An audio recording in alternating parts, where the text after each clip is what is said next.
Bismillahirrahmanirrahim. Assalamualaikum warahmatullahi wabarakatuh. Innalhamdulillah nahmaduhu wa nasta'inuhu wa nastaghfiruhu wa na'udzu billahi min shururi anfusina wa sayyiati a'malina. May yahdihillahu fala mudilla lahu wa may yudlil fala hadiya lahu wa asyhadu an la ilaha illallah wahdahu la syarika lahu wa asyhadu anna Muhammadan abduhu wa rasuluhu alladzi la nabiyya ba'dahu ibadallahi. Sinafsi wa iyyakum bittaqwa faqad fazal muttaqun. Qala Allahu jalla wa ala bi kitabil aziz ya ayyuhalladzina amanu taqullaha haqqa tuqatih wa la tamutunna illa wa antum muslimun. Ya ayyuhannas taqu rabbakum alladzi khalaqakum min nafsin wahidah wa khalaqa minha zawjaha wa batha minhuma rijalan katsiran wa nisaa'a wattaqullaha alladzi tasaaluna bihi wal arham innallaha kana 'alaikum raqiba. Ya ayyuhalladzina amanu taqullaha wa qulu qawlan sadida yuslih lakum a'malakum wa yaghfir lakum dhunubakum wa man yuti'illah wa rasulahu faqad faza fawzan 'azima. Batal asqal hadithi kitabullah wa khairu hadi Muhammadin sallallahu alaihi wa ala alihi wa sallam wa syarrul umuri muhdatsatuha wa kullu muhdatsatin bid'ah wa kullu bid'atin dhalalah wa kullu dhalalatin finnar. Jamaah sekalian, masyaallah muslimin, para bapak, para muda, para saudara kami, azakumullah jami'an. Tanpa terasa hari berganti minggu, minggu berganti bulan, bulan berganti tahun. Kalau nggak salah Ramadan kurang berapa hari, Pak? 1 ya? 2 hari? 4 hari? Yakin 4? 3 atau 4? Yakin 3? Komis Tarbuta Selonong Rebuta Selonong yakin? Kira-kira perkiraan Muhammadiyah. Kapan Muhammadiyah? 18, pastikan sudah ya. Masih kemarin Ramadan nantinya kita tentunya tahu bersama. Saya panjenengan membuka kemungkinan Allah jadikan Ramadan ini Ramadan terakhir kita. Bukan pula saat ini kita jumpa satu sama lain. Ramadan depan nggak jumpa lagi sudah. Entah antar sahabat, entah antar kerabat, entah antar keluarga internal.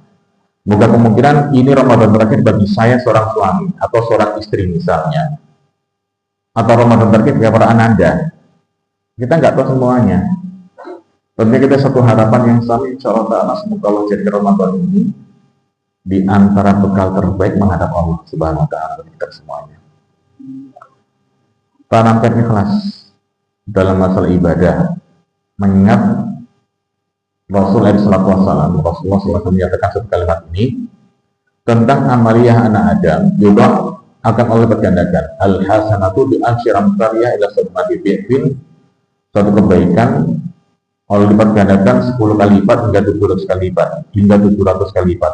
Masya Allah, dengan kehendak Allah tentunya semuanya.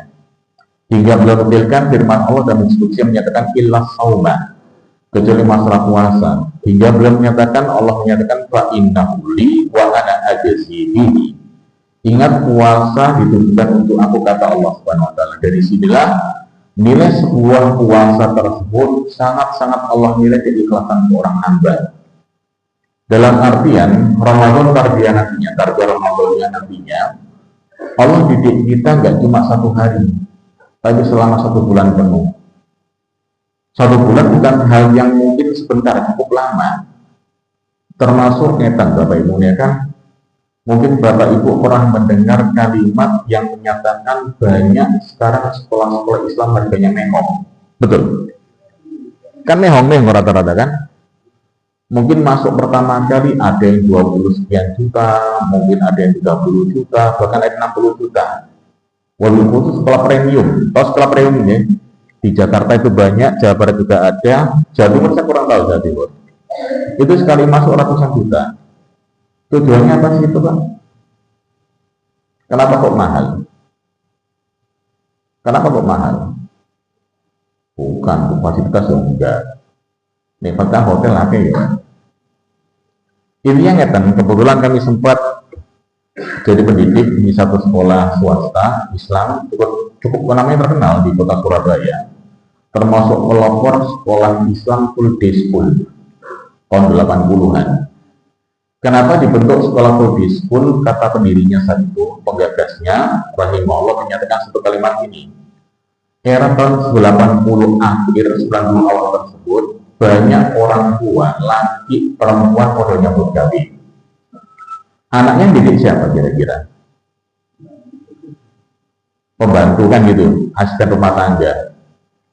Lagi antara orang tersebut, orang tua menyatakan emang didik para asisten rumah tangga, mereka sedikit juga di bawah standarisasi para orang tua tersebut. Hingga ada penggagasan, wis dirikan sekolah tempat penitipan anak.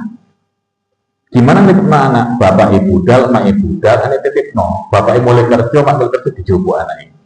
Gimana cara full day akhirnya? Full day itulah bukan yang dijual masalah fasilitas stok, termasuk ngabuben, bukan cuma masalah cara penjagaan anak dan tidak. Selain masalah akademis, itu mereka memberikan riset semacam hasil pendidikan berkarakter. Binawan berkarakter artinya dibiasakan. Maka dari itu, mulai dari zaman sekarang, banyak sekolah-sekolah negeri memberikan pelayanan yang hampir sama seperti sekolah Islam. Saya ambil contoh, sekolah Islam datang masuk sekolah jam berapa kira-kira? 6:30-an. Masuk kelas 6:30, enggak jam 7 kurang minimal gitu. 7 kurang 1/4. Jam 6:30 sudah masuk, pertama kali yang mereka lakukan adalah masuk masjid. Apa tujuannya? Biasanya sholat duha. Sholat duha enggak? Sholat duha semuanya. Sebagian dari sekolah tersebut berikan kebijakan duha berjamaah ataupun faridan ataupun sendiri-sendiri. Intinya sholat duha. Setelah sholat duha dibiasakan baca tartil Al-Quran 1 jam. Awal pendidikan jam pertama startingnya 7:30 pagi. Nanti ada istirahat pertama, kedua, ketiga. Maksudnya bagaimana 3 kali istirahat? Iya. Yang pertama jam 9 pagi, 9:30 pagi itu istirahat pertama. Yang kedua ketika makan siang atau saat mereka sholat duhur. Itu cukup panjang istirahatnya. Sholat duhur, makan siang, persiapan pendidikan yang berikutnya pula. Yang ketiga istirahat jelang asar, itu istirahat yang ketiga terakhir.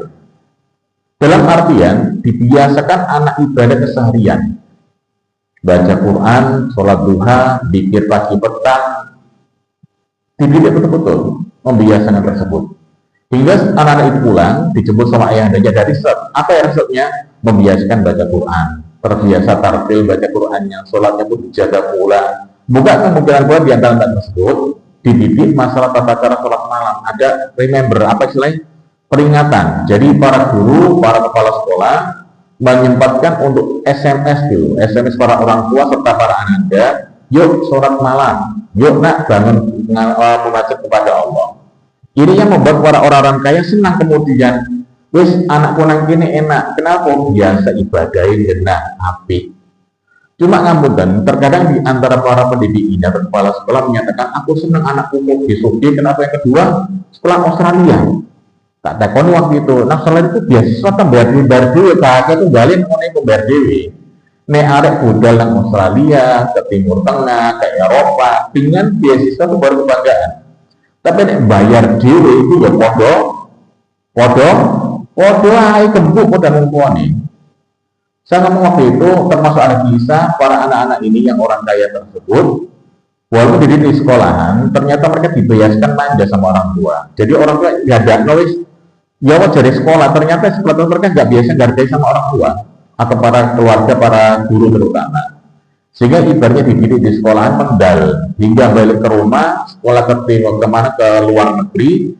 Saat bapaknya wafat, dia datang nggak bisa sholat jenazah sini malahan.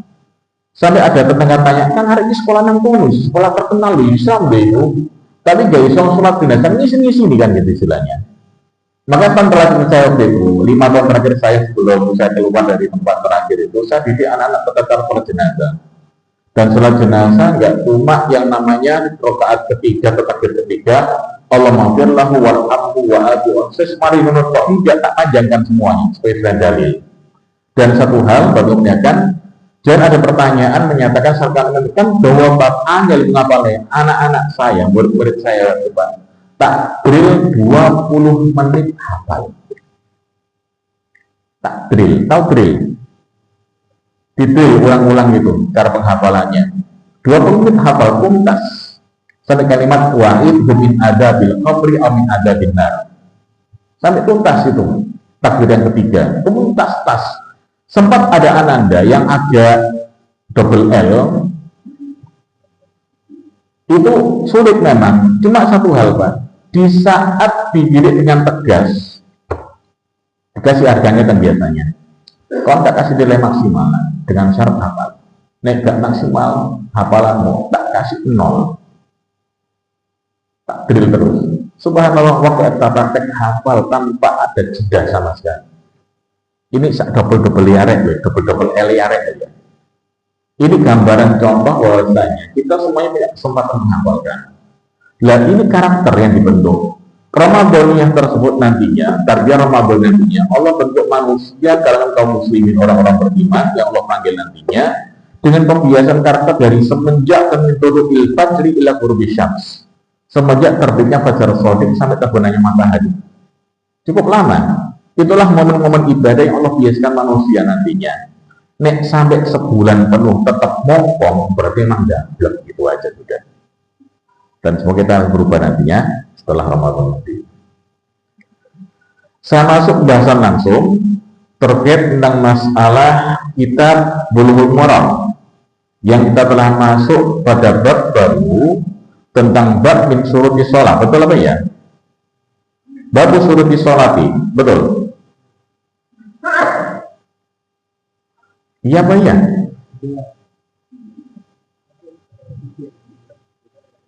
Nek lali tak? Ya kasih tahu apa no? Betul Pak, habis masalah syarat-syarat sholat.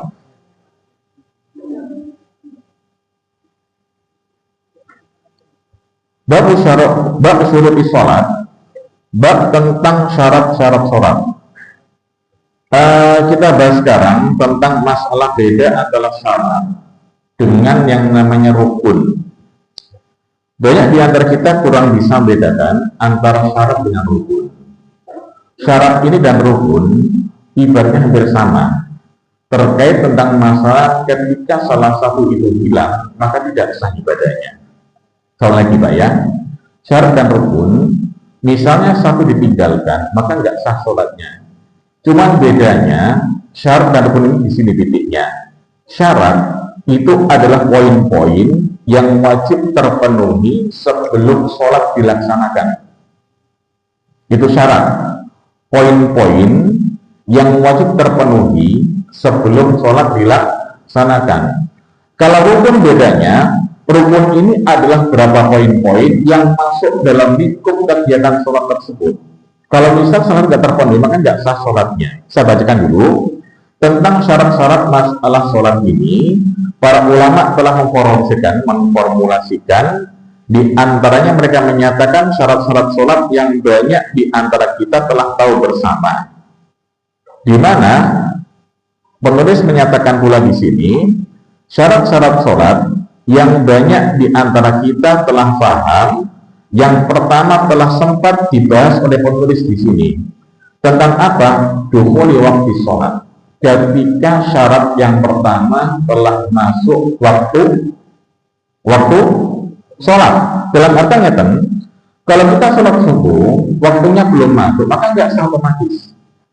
Sama kebalikannya pula, misalnya seorang hamba sholat subuh di luar waktu subuh, ya nggak sah sholatnya, kecuali kalau ada uzur syar'i. Entah kerinan atau mungkin ada sebab sehingga dia mungkin terakhir sholat subuhnya itu diperbolehkan. Tapi selama dia dengan sengaja masuk sholat subuh mengakhirkan waktunya hingga waktu sholat, maka dia telah berdosa, tidak sah sholatnya. Yang punya pula selain masalah dukul waktu sholat, waktu masuk sholat telah sampai. Syarat yang kedua bersih dari najasa. Telah kita bahas pula tentang minawaqidil wudu, tentang pembatal-pembatal wudu, termasuk bagaimana tata cara bersuci. Dalam artian syarat sholat seorang hamba wajib bersih dari hadas maupun najasah. Setelah kita bahas semuanya kan? Setelah kita bahas sebelumnya kan? Iya kan? Setelah kita bahas tuntas. Lihat di sini, penulis membawakan syarat-syarat sholat yang lain. Di antaranya apa? Menutup aurat. Yang berikutnya apa di antaranya? Menghadap kiblat. Kiblat ini apa? Sebagian ulama menyatakan kiblat ada Ka'batul Musharrafah. Cuma Ka'bah ini bagi orang-orang yang mampu melihatnya dengan pasti. Maka orang-orang ini, umat Islam tersebut, wajib ketika sholatnya betul-betul menghadap kiblat, yaitu Ka'bah al-Musharrafah. Tapi misalnya seorang hamba Allah Subhanahu wa taala ada ketempatan rumahnya atau tempat tinggalnya jauh dari Ka'bah al-Musharrafah, maka ini syarat yang berikutnya, bukan pasti menghadap Ka'bah, tapi mengarahkan tujuannya ke arah Ka'bah atau Masjidil Haram. Dalam artian membuka kemungkinan saat kita sholat mungkin nggak pas tepat sekian derajat dari yang namanya tempat Ka'bah tersebut. Mungkin melenting antara 0 sekian derajat, 1 derajat kah, 5 derajat kah, itu masih dimaafkan. Tapi kalau sudah lebih dari 40-an derajat hingga 50 atau 45 derajat itu sudah hitam jauh otomatis. Betul Pak, 45 itu segini ya? Segini berarti 140 ya? Ini 90 kalau nggak salah. Ini 45 derajat. Kalau 45 derajat itu sudah jauh Pak menyimpangnya. Makanya di antara masjid-masjid tertentu cenderung misalnya kalau ketemu yang namanya ketika ada pengumuman hari ini jam sekian matahari tepat berdiri di atas Ka'bah. Itulah posisi tempat untuk menentukan apakah kita sholat telah tepat timingnya atau mungkin apa arahnya. Ketika misalnya kita ternyata agak miring dikit, ada beberapa orang yang menyatakan boleh, atau para ulama ini tetap sah sholatnya. Termasuk Syekh Utsaimin menyatakan rahimahullah taala, bagi saya ada sebuah masjid harus dibongkar untuk arah sholatnya gara-gara menyimpang sedikit, beliau nyentuh tetap itu aja. Daripada nanti biaya keluar banyak, tenaga juga keluar banyak, udah kita sudah ikhtiar di situ. Kita bahas sekarang tentang masalah syurut. Syurut ini adalah jamak dari syaratin. Syaratin itu adalah alamat artinya. Dinamakan alamat artinya tanda. Termasuk ada kalimat yang menyebutkan syartul hajjam, bekas tentang tanda-tanda orang yang telah hijamah. Apa itu hijamah? Bekam. Itu kan ada tandanya, ada syartulnya. Apa alamatnya? Sayatan, syartul hijamah. Sobekan dari hijamah. Itu alamat-alamat hijamah. Untuk syarat terminologi ini adalah sesuatu yang jika tidak ada maka hukum pun tidak ada di sana, dan adanya sesuatu tersebut tidak mengharuskan adanya hukum serta tidak menaikkan sesuatu tadi. Jadi syarat sholat ini adalah sesuatu yang keabsahannya sholat tersebut bergantung padanya kecuali ada udzur. Tadi contohnya misalnya Bapak kemudian ketika seorang hamba diwajibkan syarat sholat menghadap kiblat, membuka kemungkinan di suatu momen tertentu seorang hamba itu salah arah kiblatnya. Membuka kemungkinan seorang hamba salah arah kiblatnya. Saya ambil contoh misalnya, dengan pertama di rumah sakit, arah kiblatnya nggak ngerti. Kira-kira saat ini sholat dulu kemudian, ternyata salah nantinya. Akhirnya terus nantinya di poin-poin nanti di hadis ini pula. Termasuk kalau penjelasan bahasanya menjelaskan. Ketika seorang hamba telah istihad, telah berupaya semaksimal mungkin terkait tentang masalah penentuan arah kiblat, ternyata salah nantinya. Walaupun misalnya masih di dalam waktu sholat yang mungkin diperbarui sholatnya, maka sholatnya tetap sah dan tidak perlu diperbaharui. Saya masuk pada hadis yang pertama. Dari hadis sahabat Ali bin Talqin radhiyallahu anhu. Kalau Bapak Ibu tanya siapa Ali bin Talqin ini, para ulama hadis tidak banyak menyebutkan taksirah beliau. Termasuk para ulama Ibnu Al-Asqalani dan sebagainya, cuma disebutkan lahu sahbatul. Dia punya kekerabatan, kesahabatan. Dalam artian beliau di antara kalangan sahabat Nabi Shallallahu Alaihi Wasallam tidak lebih dari itu. Fadilahnya apa diantaranya? Menyebutkan di sini nantinya. dalam hadis ini dari Abi Talqin radhiyallahu anhu qala yang menyebutkan bahwasanya qala Rasulullah sallallahu alaihi wasallam, Nabi sallallahu alaihi wasallam dawuh kalimat ini, idza fasa ahadukum bis sholati. Perhatikan, banyak orang menerjemahkan fasa dengan kalimat yang mungkin cuma kalimat umum. Dalam bahasa Arab, seseorang yang keluar angin dari tubuh itu ada dua macam. Keluar angin, bukan ampas. Angin. Nanti ampas bentuknya macam-macam. Cuma namanya sama. Nah, dalam poin ini, Nabi menyebutkan seolah-olah tentang sebuah kondisi seorang hamba yang keluar angin dari tubuhnya. Ini ada dua macam. Yang pertama adalah fasa, yang kedua adalah buruk. Kalau buruk itu ono munini, entah munini pelan, entah munini ngepret, atau mungkin ada drill-drillannya. Tahu drill-drillannya? Nah, itu drill-drilling. Tapi kalau fasa itu tanpa bunyi, mau orang bunyi kan? Soalnya yang bunyi bosok, harusnya ngaku kemudian itu ada seperti. Lalu kata Nabi SAW, idza fasa ahadukum fi sholati, nek di antara kalian sempat keluar angin gak muni, fasa gak muni dalam sholat kalian sorry, hendaknya segera yang berpaling keluar dari barisan, wal yatawaddah liyuqimi sholat. Kemudian dia berwudu untuk mengulangi sholat dari awal. Kita mungkin bertanya, hadis ini apakah sahih? Hadis ini dikeluarkan oleh imam-imam, kecuali Ibnu Majah, yaitu Abu Dawud, Tirmidzi, Nasa'i, Imam Ahmad. Kan disebutkan imam-imam. Cuma satu hal yang tidak ada itu Imam Ibnu Majah. Cuma di sini sang Imam Ibnu Hibban dikuatkan disahihkan karena apa? Secara makna itu sangat sesuai dengan hadis yang lebih sahih.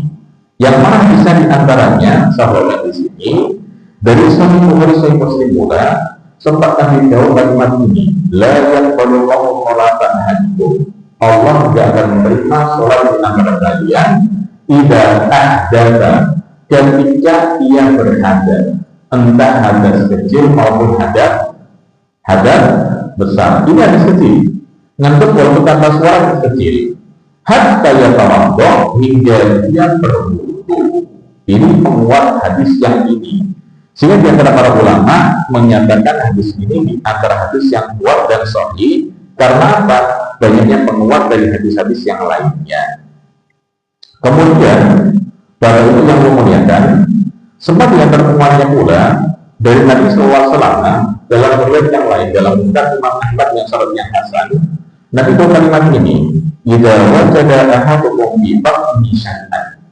Misalnya di antara kalian mendapatkan dalam perutnya sesuatu rasa, mungkin perutnya rada rewel, hingga muni-muni, dia ke belakang mau muni. Yang bunyi perutnya pertama kali, hingga pada akhirnya yang belakang itu ingin muni, ya. Ingin muni, ingin metu, ditahan, ingin terusan. Ya, dalam poin ini, fa'askala alaihi akhraja minhu amla. Ketika dia posisi sujud, bangun, itu kan agak ngeden bangun.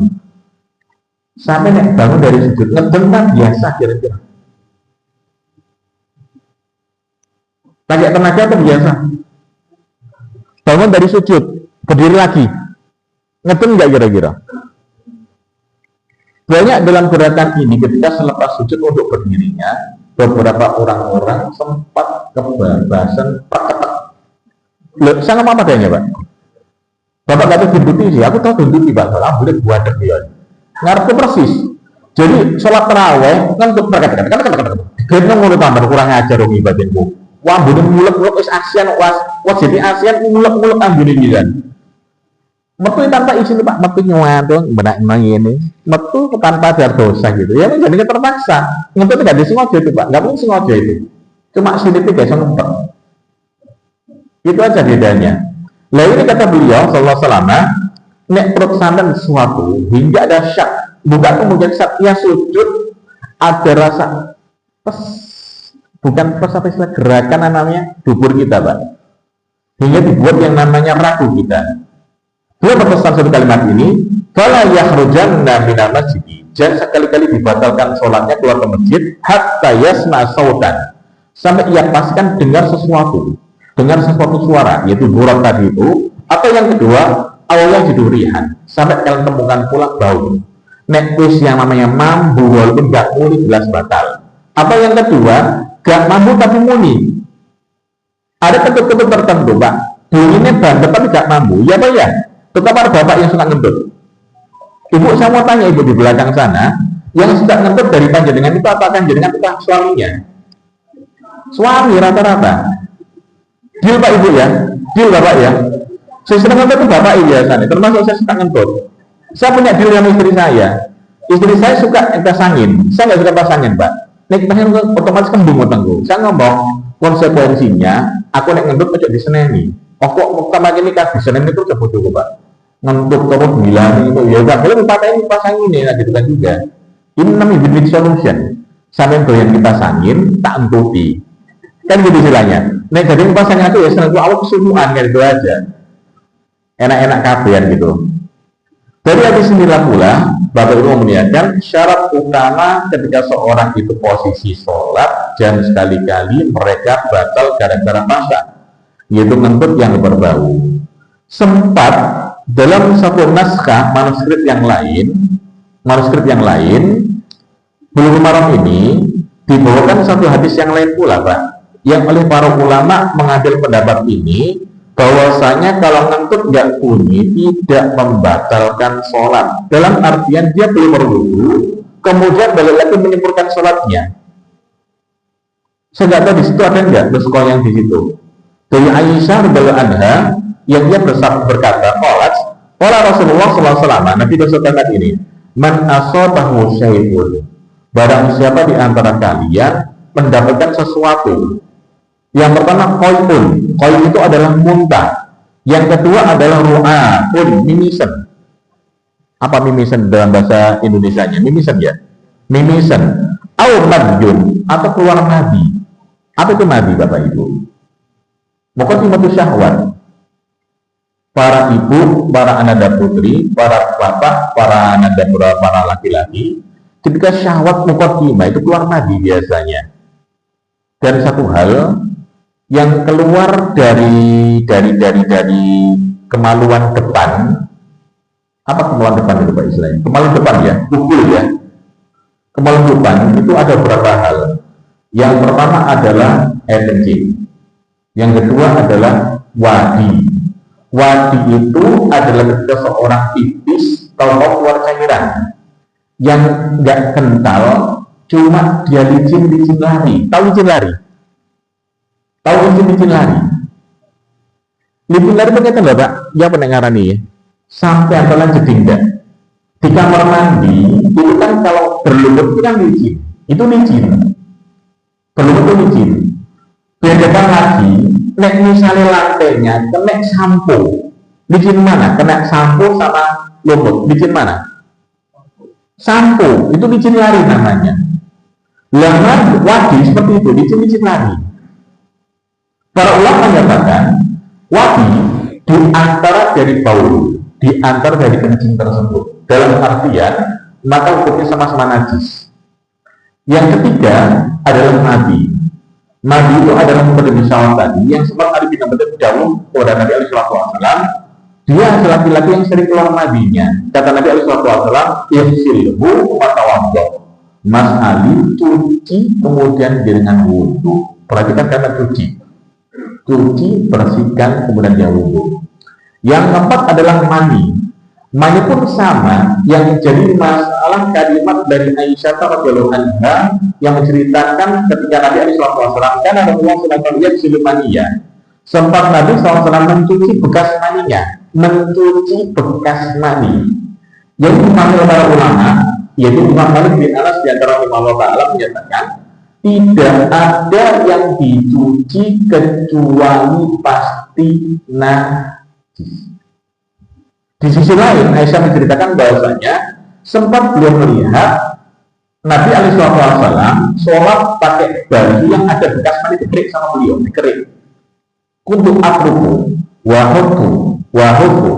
Sempat kata beliau, aku kerik dengan kuku saya, aku kerik sangat-sangat bekas maninya beliau selama. Hingga di sini pun ada yang para ulama tentang hukum mani. Sebagian menyatakan karena mani serta Hanabilah, sebagian menyatakan mani adalah najis. Kalau Syafi'iyah serta Hanabilah menyatakan mani adalah suci. Karena apa? Aisyah menceritakan Nabi sholat dikerik bajunya kena mani tadi. Walau salih dan pas Nabi itu sholat pakai baju bekas maninya tadi. Ini kata ulama kalimat yang yaghsil, mencucinya. Termasuk nanti kalau Ramadan, jangan sekali-kali ada kita yang bikin jenengan gegeran antara jamaah. Mungkin kita masalah awal subuh yang menyatakan Pak turun subuh Pak, wis subuh, dia tahu kesempatan dari gitu, dia gegeran. Dulu tempat kami sempat ada semacam fenomena dari para ikhwah kita dalam salafiyyin, kalangan orang sunnah jamaah, wis ngaji tambah kaku Pak. Apa kakunya? Mereka menyatakan waktu sholat subuh belum tepat. Dalam mereka yang secara umum, wes bisa sholat dulu setengah jam. Mereka nggak butuh jamaah sholat subuh. Tapi ngapunten, setelah jamaah bubar, dirikan jamaah sendiri di belakang atau di atas. Lampu dipakai dinyalakan oleh mereka semuanya. Jadi itu baru. Tolong semacam ini jangan sampai ada. Sampai ada kan dari teman saya ingatkan, Mas ojo ngono Mas, saya bilang gini, surga gak dalam jajaran dekon, jadi itu dia sebenarnya bermakna kan. Surga gak dalam jajaran dekon, jadi memang surga pasti masuk surga nanti ya. Ini diantara cara-cara orang-orang yang kurang bisa hikmah terkait masalah khilaf. Dan yang bisa ini Pak, tentang masalah najis tersebut, banyak para ulama masih berbeda. Dan itu wacana kita bersama. Dan terus saya yakin kita punya tugas untuk mengamalkan, bukan memaksakan pendapat. Lepas pendapat. Sama soal yang kedua dari turun ya. Tadi saya sebutkan tentang masalah yang keluar dari kubul ya, dari kubul. Yang pertama kencing, wadi, mani. Yang kelima adalah darah. Baik darah haid, darah penyakit, darah istihadah atau darah nifas. Darah haid, darah penyakit termasuk istihadah, juga darah nifas. Termasuk apa Pak? Rutubatul farji. Maka kemungkinan untuk yang namanya para ibu tidak ada rutubah. Rutubah itu semacam kelembapan kemaluan yang kita kenal dengan istilah keputihan. Yang lalu para ulama menyebutkan bahasanya keputihan tersebut tidak najis. Keputihan tersebut tidak najis. Yang berikutnya keluar dari yang namanya kubul serta kubul ada rawaih atau rawaih, angin. Baik itu kubul maupun dubul. Kubul dari mana anginnya? Para ibu yang tahu. Para ibu yang tahu. Itu beberapa hal yang kita tahu bersama termasuk hukum-hukum yang keluar dari kubul serta dubul. Sama hadis yang kedua, An Aisyah radhiyallahu anha, dari Aisyah radhiyallahu anha, hadis 160 berapa? 163 apa ya?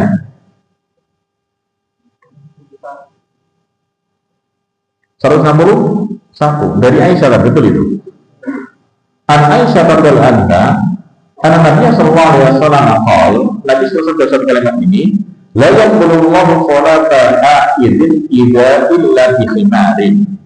Beliau menyatakan sallallahu alaihi tidak sah, Allah tidak menerima sholatnya haid. Haid ini adalah keadaan seorang wanita yang telah mengeluarkan darah haid. Cuma kalimat ini artinya Allah tidak menerima sholatnya wanita yang telah mengalami usia balik yang keluarnya darah haid. Illa bihimarin, kecuali dengan khimar sholatnya. Khimar itu apa Bapak Ibu? Perhatikan aja di sini. Untuk pakaian wanita ada 3 macam. Yang pertama khimar. Khimar itu apa? Penutup kepala minar ra'si ila unuqi atau ila sadri. Jadi penutup kepala dari kepala atas sampai batasan dada itu namanya khimar. Yang kedua ada namanya dirqun. Dirqun itu apa?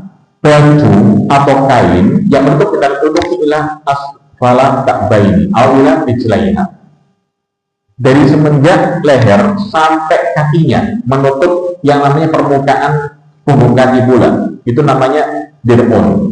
Yang ketiga adalah jilbabun. Jilbab itu apa? Jilbab itu kerudung yang menutup dari kepala sampai bawah kaki, itu jilbab. Paham dari sini? Paham sekilas? Paham sekilas? Dalam hadis ini, Nabi menyebutkan bahwasanya Allah tidak menerima sholatnya seorang wanita telah mencapai usia balik sampai dia menggunakan khimar. Khimar ini kerudung istilahnya gitu. Sehingga di antara para aktivis dakwah, para ulama dakwah menyebutkan bahwasanya khimar ini di antara syarat wanita boleh sholat dan sah sholatnya ketika pakaiannya terbatas. Khimar itu terbatas, Pak. Yang lebih baik itu bagaimana seorang wanita pakai tiga-tiganya, khimar, irqum, juga jilbab. Kita bahas nantinya tentang masalah ini pula. Kenapa kok sampai diperbolehkan sebagian ulama? Ada hadis yang sebutnya, yang setelahnya nanti kita bahas. Dalam kisah ini, kita bersama bahwasanya hadisnya derajatnya adalah sahih. Cuma yang lebih benar, sahih kata Imam Ahmad pula, serta berikutnya tentu yang paling benar.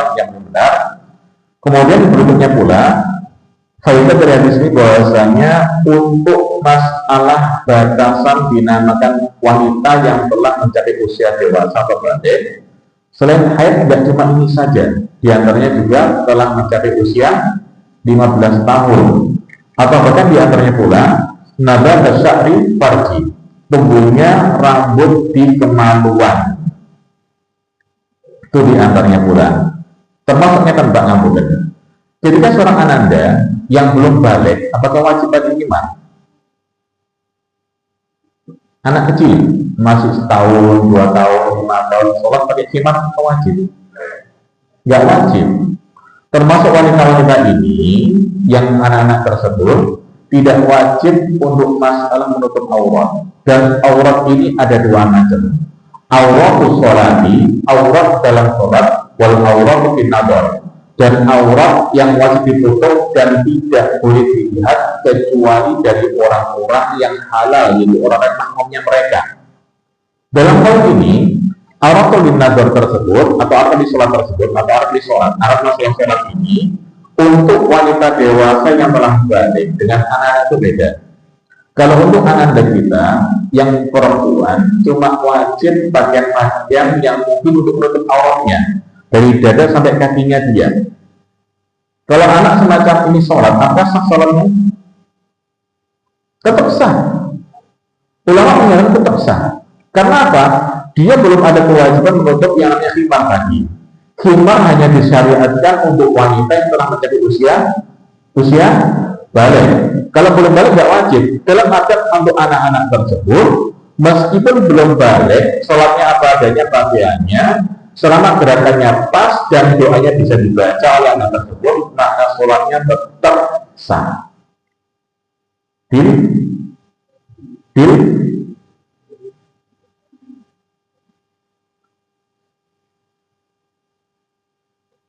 Termasuk di sini pula dari hadis yang berikutnya dari Jabir radhiyallahu anhu menyebutkan bahwasanya anak Nabi sallallahu alaihi wasallam bahwa Nabi sallallahu alaihi wasallam kepada beliau wa idza kana thawbu wasi'an. Perhatikan kalimat ini. Mas Jabir kata beliau wa idza kana thawbu wasi'an. Misalnya thawb itu luas, perhatikan. Banyak di antara kita menerjemahkan thawb ini dalam pakaian. Penyebab dalam kalimat ini adalah yutlaku alakin atin minal kumash, dimutlakkan untuk bagian dari kumash. Apa itu kumash? Kain. Orang zaman dahulu kala pakai baju ada 2 bagian. Yang pertama adalah ridahun, yang kedua adalah izarun. Untuk izar kita yang di bawah, Pak, di bulut ke bawah itu. Ridah di atas. Nah, dalam poin ini hadis ini Hadis berapa tadi Pak? 160? Ketutup nanti Pak. Sik. Hadis ini belum menyebutkan idahkan atau wajian nek saum kayak mutu luas mas jadi kata beliau walau tak ini jadi mendekat selimut tertutup semuanya bawah tertutup atas tertutup kata beliau alaihi wasallam yakni di dalam sholat kalian dan muslim dan muslim menyatakan bahwasanya bahwa baiknya orang tolong mas ujung kain-kainnya silangkan silangkan.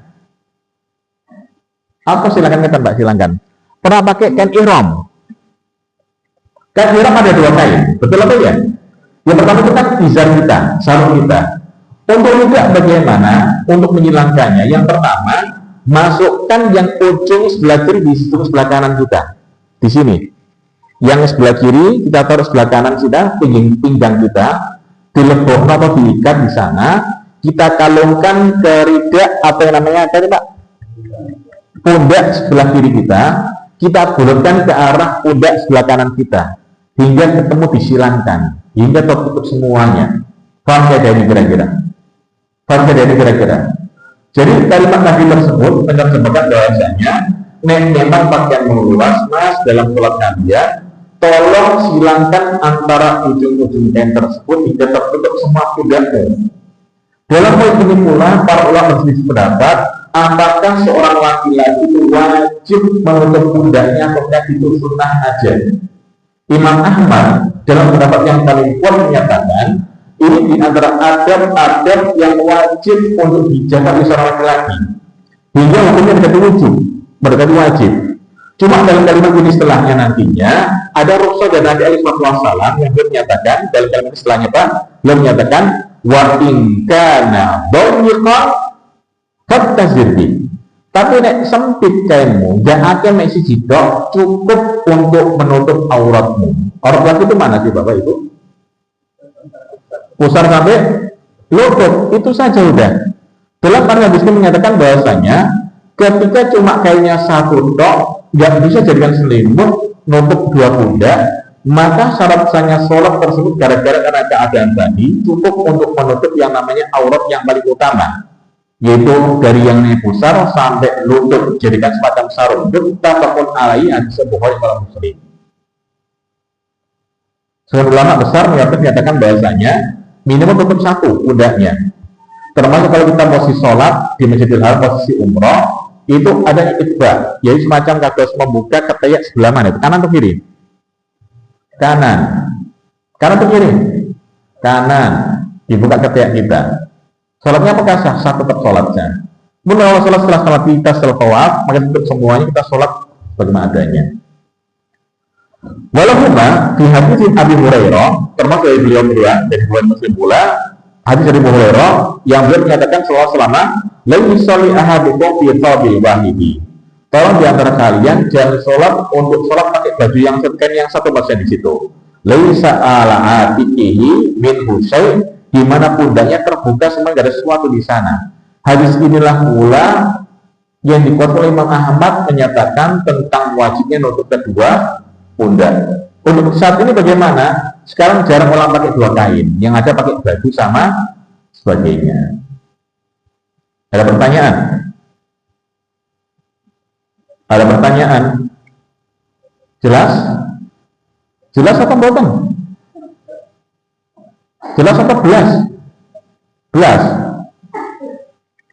Sama hadis yang setelahnya dari Ummu Salamah radhiyallahu anha. Berarti kan tadi menyatakan banyak khilaf yang terjadi oleh para ulama di kalangan sahabat bahkan. Termasuk khilaf antara Aisyah dengan Ummu Salamah dalam mensikapi masalah ketika seorang muslim sempat mengambil anak angkat ketika ia usianya kecil, dimbong sampai gede, ketika tadi balik dia. Lah apakah anak angkat ini atau anak gawan, anak-anak apek, bukan anak gawan ya, anak apek ini dia mahram istri kita kalau dia laki-laki, atau kebalikannya, ketika kita ambil anak angkat perempuan, anak gawan perempuan, anak jubuk perempuan, anak jubuk itu anak apa istilahnya? Ya, kita kan ambil anak hingga sampai kemudian usia baliknya, apakah mahram kita? Bukan. Ini sempat terjadi misalnya Abu Hudzaifah Ibn Utbah Ibn Rabi'ah radhiyallahu anhu, yang dikisahkan bahwasanya Utbah ini, Abu Hudzaifah ini sempat mengangkat anak bernama Salim yang nggak jelas nama bapak serta ibunya. Namanya budak itu kan nggak jelas, Pak. Kita ambil budak, beli budak di pasar, bapak Isomo nggak ngerti, mak Isomo nggak ngerti, udah kita beli aja sudah. Sering dibeli sama Abu Hudzaifah. Orang ganteng, gagah, sampai gede itu ya, punya jenggot sepanjang dengan bapak-bapak ini. Punya jenggot sudah. Hingga kata beliau, istrinya beliau tersebut menyatakan bahwa Rasulullah SAW, ya Rasulullah, Salim kan anak angkat saya. Sering lihat saya pakai pakaian rumah yang terlihat yaitu aurat linador, yaitu aurat-aurat yang hanya perlu dilihat oleh para mahram, yaitu dari kepala sampai leher hingga pada kakinya. Bukan di atas lutut lah ya, di bawah lutut yang dilihat. Hingga kata beliau, pada anak ini, dan Abu Hurairah cemburu sama Salim ini. Pesan Nabi menyatakan arbi'i, tolong Mbak Susono Salim. Dapat apa itu? Bapak-bapak coba pikir enggak ya? Disusoni. Sebab dikenal para ulama, disusoni aku nyentuh puting otomatis. Sebenarnya katakan enggak, tentu nyentuh batin. Bisa jadi nanti kalau belajar tak di tempat, diminum oleh tempat tersebut. Khamsuraboat 5 susuan. Oleh Aisyah radhiyallahu anha, diambil pendapat ketika dia punya anak-anak asuh tersebut dalam usia baliknya bukan mahamnya tersebut, sama kerabat Aisyah suruh susu semuanya. Agar apa? Jadi Aisyah mahram persusuan. Kerabat Aisyah. Ummu Salamah mengambil pendapat ini khas Salim. Ini kejadian Salim toh, liannya nggak ada, cuma Salim kejadiannya. Dua hal ini Pak Ummahatul Mukminin semuanya pikir dalam masalah pendapat. Cuma dalam arti mereka khilaf disebut tidak memaksakan satu sama lain. Ini poin indah bagi kita bersama bahwasanya khilaf dalam masalah ubudiyah, dalam masalah tata cara persikapan tersebut bukan untuk jadi bahan permusuhan. Jadi tolong maksimalkan kedewasaan kita dalam masalah muamalah, jaga ukhuwah sama kaum muslimin. Pun bisa nanti awal puasanya beda, udah biarkan beda. Nah beda biarkan beda. Riana beda nggak mau ya, nggak apa-apa, nggak beda, nggak ada masalah. Ingat sholat dan tetap jaga uang tak ukhuwah. Ummu Salamah menceritakan, anna hasarat Nabi Sallallahu Alaihi Wasallam sempat datang dari Nabi Sallallahu Alaihi Wasallam, atusallil mar'atu fi dir'in wa himarin bi izarin. Apakah boleh seorang wanita sholat di sebuah pakaian dir'in itu pakaian yang dari leher sampai menutup kakinya dia. Jadi punggung kaki itu wajib ditutup dari hadis ini pula. Beliau bertanya pada Nabi Sallallahu Alaihi Wasallam, ya Rasulullah, apakah boleh seorang wanita itu sholat dengan dir'innya dia? Pakaian dir'in ini pakaian apa namanya Pak? Yang dari leher sampai kakinya dia. Wahimarin cuma dengan penutup kepala, yaitu ada sekutung dari dada tongnya. Bihori izar dan tanpa izar. Dalam artian apa Pak? Belusuan. Iya Pak, belusuan ya dalam bahasa kita tuh. Betul apa ya? Belusuan. Kita belusuan sih dengan selopok. Yang dibelusuk Bapak tahu lah belusuk. Paling nggak bahasa Jawa belusuan. Yang paling tahu Bapak Islam belusuk biasa itu. Belusuan udah tanpa izar. Nabi menyatakan kalau tidak kana bir'u sabiban yuwaqqitu qadamaiha. Belum menyatakan selama pakaian tersebut itu sadar luas, enggak ngapret combo, yuwaqqitu qadamaiha, menutup punggung kakinya dia wanita tersebut. Hadisnya ini derajatnya dhaif, cuma sebagian ulama menghasankan. Termasuk Imam Abu Hanifah rahimahullah ta'ala menyatakan bahwasanya telapak kaki wanita itu bukan aurat di dalam sholat. Kayak wajah itu aurat, betul apa ya? Al-mar'atu aurat, kata Nabi sallallahu alaihi wasallam, wanita itu para wanita ini punya aurat semuanya. Hingga kata beliau, idza kharajat, ketika wanita ini keluar, istanfa syaitan ngasih kemuliaan pada dia hingga menarik lawan jenisnya. Wanita lewat tertutup itu jadi perhatian nggak kira-kira? Wanita lewat di bapak-bapak pakai pakaian lengkap dengan nikopnya dan burkoknya, jadi perhatian nggak kira-kira? Jujur mawon. Bukan ibu yang saya tanya, bapak-bapaknya. Nonton nggak kira-kira? Para mas-mas terutama. Saya pernah ingatkan tempat kami tentang masalah toilet itu. Pengajian kan penuh jamaahnya. Hingga keluar, cuma jadi masalah yang duduk di luar itu Pak, depannya pintu wanita, toiletnya wanita. Sehingga ketika ibu-ibu, mari suka jeding, metu ya isi, untuk bapak-bapak mendandikan, betul itu ya, gitu istilahnya. Jujur apa ya bapak-bapak? Jujur aja, jujur apa ya? Jujur apa ya? Nah ibu-ibu keluar dari jeding, bapak-bapak nonton nggak kira-kira? Jujur mawon? Kelihatan, bukan nonton ya, kelihatan ya. Saya ingatkan waktu itu, ojo nangar jeding, makanya jeding kayak tutup saya kira gitu kan, kalau batas. Sehingga ada kebijakan sekarang, jeding untuk wanita di atas, itu paling aman sudah. Nggak ada uang nonton, nggak mau lanang sing miliar matanya. Soalnya ngaku tempat ketika ada pengajian jamaah kita misalnya, tetap para oknum-oknum ini berkeliaran matanya luar biasa. Contoh misalnya ketika di parkiran itu kan para emak-emak kan ada sendirian naik motor, dan itu bertah dirian. Ojo-ojo perawan, ojo-ojo rondo dari Nengono. Motor musim usil lagi kan ya, bukan masalah motor musim usil jadi masalah di sana. Bukan masalah apa-apanya, motor musim usil. Fakta apa ya? Fakta apa ya? Di sini kan nggak ada kan? Di sini nggak ada, alhamdulillah. Tempat lain insya Allah. Saya minta padanya loh Pak. Saya jujur padanya nih Pak. Sama tuh alhamdulillah nggak, alhamdulillah. Cuma sekali-kali ya. Bang terus cepat metu ketemu ngono ae. Ya cepat motor ya nonton. Ngotot tok lho ya. Barang pertama. Kan kira-kira kata Abu Hanifah menyatakan wanita telapak kakinya itu kalau sholat terbuka nggak ada masalah, tutup lagi nantinya, nggak membatalkan sholatnya. Cuma sebenarnya menyatakan bahwa podamai ini telapak kaki wanita tersebut ketika misalnya terbuka batalkan sholat. Cuma ini bisa kita ambil pendapat yang paling ringan nantinya. Bukan kemungkinan ketika sholat wanita tersebut tanpa terbuka kakinya telapaknya. Apakah batal sholat? Tidak batal sholatnya insyaallah.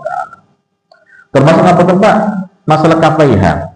Telapak tangan wanita ini adalah bukan aurat dalam masalah sholat.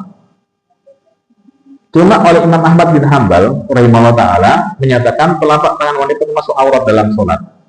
Saya jangan kaget ketika temukan para akhwat kita pakai telapak apa namanya Pak? Kaos tangan glove itu mengambil berat Imam Ahmad bin Hambal. Untuk masalah wajah, aurat atau bukan? Wajah aurat atau bukan? Wajah itu aurat atau bukan? Untuk dalam sholat bukan aurat sholat. Saudara kita ibu ya, para ulama sepakat wajah bukan aurat dalam sholat. Ketika seorang wanita menutup wajahnya pakai cadar atau pakai burqa tersebut dalam sholatnya hendaknya dibuka. Selama itu aman dari ajnabi, para laki-laki yang luar haram dan juga liar matanya. Selama aman dari tempat tersebut, maka dia wajib untuk membuka wajahnya dalam sholat. Tapi misalnya seorang ibunda punya wajah yang menarik fitnah. Kan kalimat saya ini ya. Para ananda kita, para ibunda punya wajah yang menarik fitnah. Kalau panjenengan punya anak cantik jelita dan punya istri yang cantik dan membawa fitnah, saya menyatakan bawa fitnah, maka tolong kalau yang punya kekuatan dan punya pengaruh bagi keluarga panjenengan, perintahkan anak jenengan serta istri menutup wajah. Itu lebih aman daripada dibawa fitnah. Dan Imam Syafi'i rahimahullah ta'ala, termasuk kalian Syafi'i ya, dalam masalah wajah sangat kuat, sangat tegas. Dalam artian beliau menyatakan ketika seorang wanita punya daya tarik fitnah luar biasa, maka dia juga wajib untuk menutup wajah untuk menjaga dari fitnah. Ada pertanyaan kira-kira Bapak Ibu yang memuliakan? Ada pertanyaan? Halo? Jelas apa Bapak? Insyaallah jelas nih, yang dari Allah Subhanahu wa taala memohonkan kita nantinya insyaallah taala pada yang datang selepas Ramadan di Allah taala. Qul qouli hada subhanaka wa bihamdika asyhadu an la ilaha illa anta astaghfiruka wa atubu ilaik. Wassalamualaikum warahmatullahi wabarakatuh.